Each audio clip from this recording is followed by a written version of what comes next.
వంగవీటి నరేంద్ర గారు, ఏంటి సార్ సూత్రధారులు పాత్రధారులు బయటకు వస్తారా? ఈ హెడ్ కానిస్టేబుల్ ఇద్దరు నోరు విప్పితే, లేదంటే సిట్ సక్రమంగా విచారణ జరిపితే?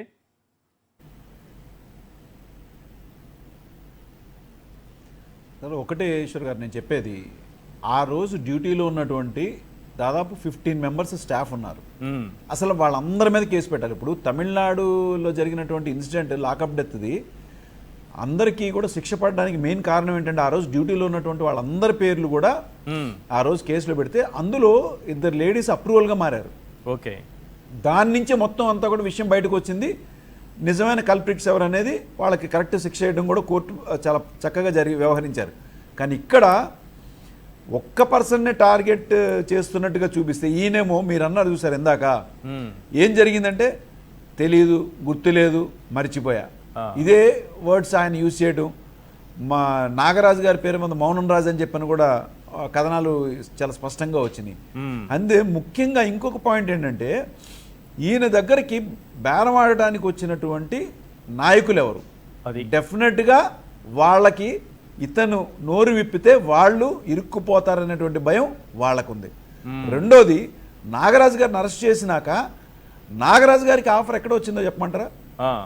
ఇదే విజయవాడ ఈస్ట్ ఎమ్మెల్యే టికెట్ నీకు ఖాయం చేస్తాము, దయించి నువ్వు మా పేర్లు చెప్పద్దు అనే స్టేజ్ దాకా నాగరాజు గారి దాకా వెళ్ళిందంటే, తప్పనిసరిగా ఇందులో రాజకీయ కోణం లేకుండా పొలిటికల్ గా అంత డెసిషన్ తీసుకోవాలంటే రాజకీయ నాయకుల ప్రమేయం ఉంటేనే టికెట్ ఇస్తాము, ఇవన్నీ వస్తాయి.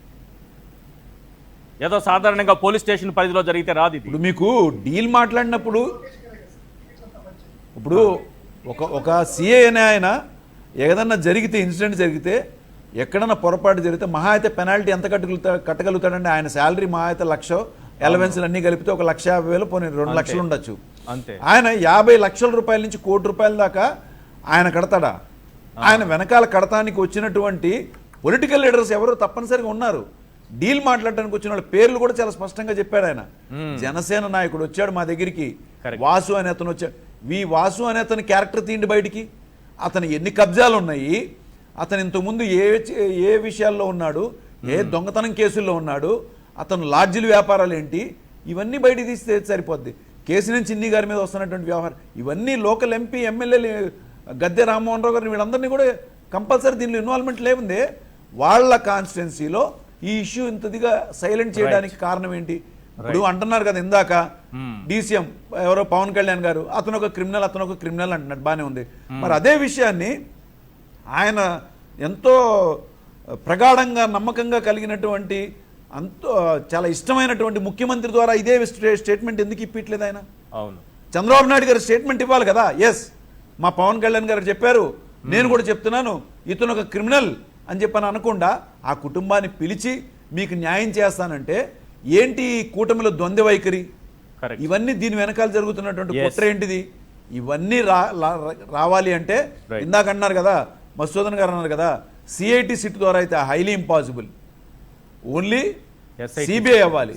ఎస్ఐటి సిట్ అనేది కూడా ఉపయోగం లేదు. రైట్, అది రైట్. మీరు కన్క్లూడ్ చేయండి 30 సెకండ్స్. సార్, ఇప్పుడు చంద్రబాబు నాయుడు గారు పోయి అక్కడ ఒక ముఖ్యమంత్రి స్థాయిలో వాళ్ళ అమ్మ దగ్గరికి పోయి నేను న్యాయం చేస్తాను అన్నారు సార్. అంటే అప్పటికి చంద్రబాబు నాయుడు గారికి అసలు ఆ వ్యక్తి బతుకున్నాడా లేదనేటువంటిది తెలియదు అనుకుంటున్నారా? ఏదైతే ఈ అంతకుముందే చనిపోయాడని తెలుసు కదా.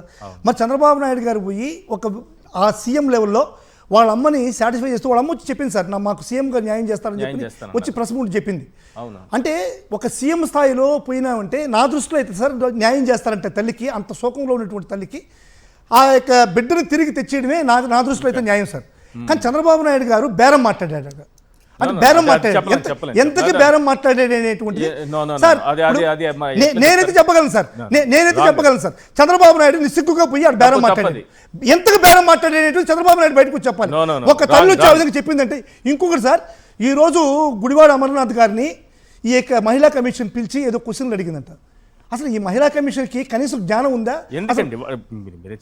ఒక్కటి సార్, ఇప్పుడు బండారు సత్యనారాయణ అనేటువంటి వ్యక్తి రోజాని ఏ విధంగా మాట్లాడారో మీకు అందరికీ తెలిసిన విషయం. అది కూడా రేయండి.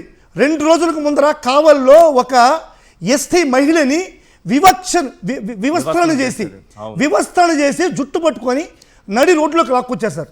ఈ రోజు కాకాని గోవర్ధన్ రెడ్డి గారు, ఆ రోజు ప్రతాప్ రెడ్డి గారు, ఎక్స్ఎమ్మెల్యే గారు, ఆ రోజు అంటే దీనికి వాళ్ళు స్పందించారు. మాట్లాడడానికి వాళ్ళు ఇలాంటి కార్యక్రమాలు దానికి చేయడానికి, దానికి దానికి ఏంది దాడులు సార్? చేయడానికి వాళ్ళకి రాజ్యాంగం సెపరేట్ ఉంది. సార్ దానికి ఎవరో తెలుగుదేశం పార్టీ Yes. అక్కడ ఉన్నటువంటి తెలుగుదేశం పార్టీ నాయకుడే చేసినాడు ఇది. దానికి కేసు ఎవరి మీద పెట్టారు? ఆ మహిళ మీద పెట్టారు.